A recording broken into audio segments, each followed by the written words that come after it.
மறைந்த போப் பிரான்சிஸின் உடலுக்கு வாட்டிகனில் பல்வேறு உலகத் தலைவர்களும் பொதுமக்களும் பங்கேற்று இறுதி அஞ்சலியை செலுத்தி வருகின்ற காட்சிகளை நம் நேரலையில் பார்த்துக் கொண்டிருக்கிறோம். இது குறித்தான கூடுதல் விவரங்களை வழங்குவதற்காக நமது செய்தியாளர் காவ்யா இணைப்பில் இருக்கிறார். வணக்கம் காவ்யா, கூடுதல் விவரங்கள். வணக்கம். மறைந்த போப் பிரான்சிஸ் உடலுக்கு வாட்டிகனில் தற்போது லட்சக்கணக்கான மக்கள் இறுதி அஞ்சலி செலுத்தி வருகின்றனர். அந்த காட்சிகளை தற்போது நாம் பார்த்து கொண்டிருக்கிறோம். வாட்டிகன் நகரத்தின் தலைவரும் கத்தோலிக்க திருச்சபையின் தலைமை மதகுருவுமான போப் பிரான்சிஸ் கடந்த ஏப்ரல் 21ஆம் தேதி உடல்நலக்குறைவால் உயிரிழந்தார். அதைத் தொடர்ந்து வாட்டிகனில் உள்ள புனித பீட்டர் சதுக்கத்தில் மக்களின் அஞ்சலிக்காக அவரது உடல் வைக்கப்பட்டிருக்கிறது.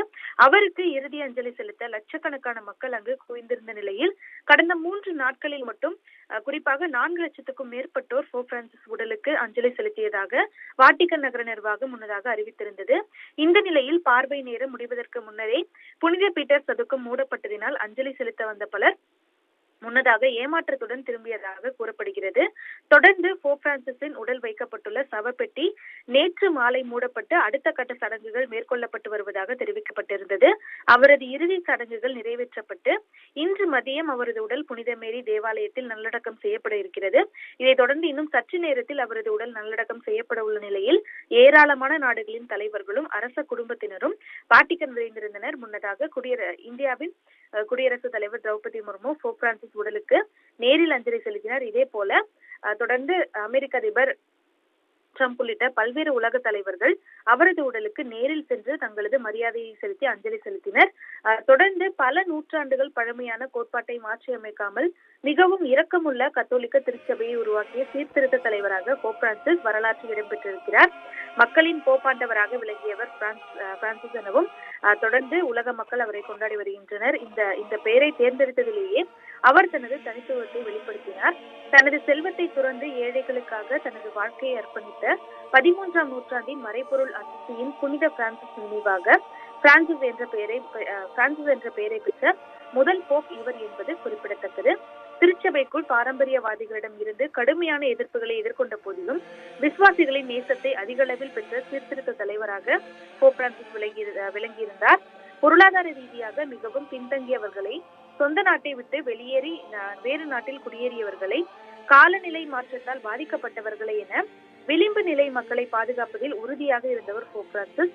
மனிதர்கள் எதிர்கொள்ளும் இத்தகைய பிரச்சனைகளுக்கு சக மனிதர்களை காரணம் எனவும் அவர் எச்சரித்திருக்கிறார். பாதிரியார்களால் பாலியல் துன்புறுத்தல்களை எதிர்கொண்டவர்களுக்கு அவர் ஆதரவாக நின்றார். எனினும் அத்தகைய பாதிரியார்களுக்கு எதிரான நடவடிக்கைகள் மெதுவாக நடப்பதாக எழுந்த குற்றச்சாட்டையும் அவர் எதிர்கொண்டார். ஒரு எளிய நபராக இருந்தவர் போப் பிரான்சிஸ் என உலகம் முழுவதும் அவர் அறியப்படுகிறார். தொடர்ந்து ஆடம்பர அரண்மனைகளை தவிர்ப்பதாகட்டும், சாதாரண அங்கிகளை அணிவதாகட்டும், தனக்கு வரும் தொலைபேசி அழைப்புகளை தானே எடுப்பதாகட்டும், தொடர்ந்து அதே போன்று கணவரை இழந்த பெண்கள், கைதிகள் போன்றோருக்கு ஆறுதல் தெரிவிப்பதாகட்டும் என என்றுமே எளிமையை விரும்புவராக அவர் இருந்தது குறிப்பிடத்தக்கது. முன்னதாக வாட்டிகனில் தனது முதல் ஈஸ்டருக்கு முன்பு ரோம் சிறையில் கைதிகளின் பாதங்களை அவர் கழுவி விட்டு முத்தமிட்டிருந்தார். போப் பிரான்சிஸ் தனது முதல் வெளிநாட்டு பயணத்துக்காக இத்தாலிய தீவான லம்பேடுசாவை தேர்ந்தெடுத்தார். இதற்கு காரணம் ஐரோப்பாவுக்குள்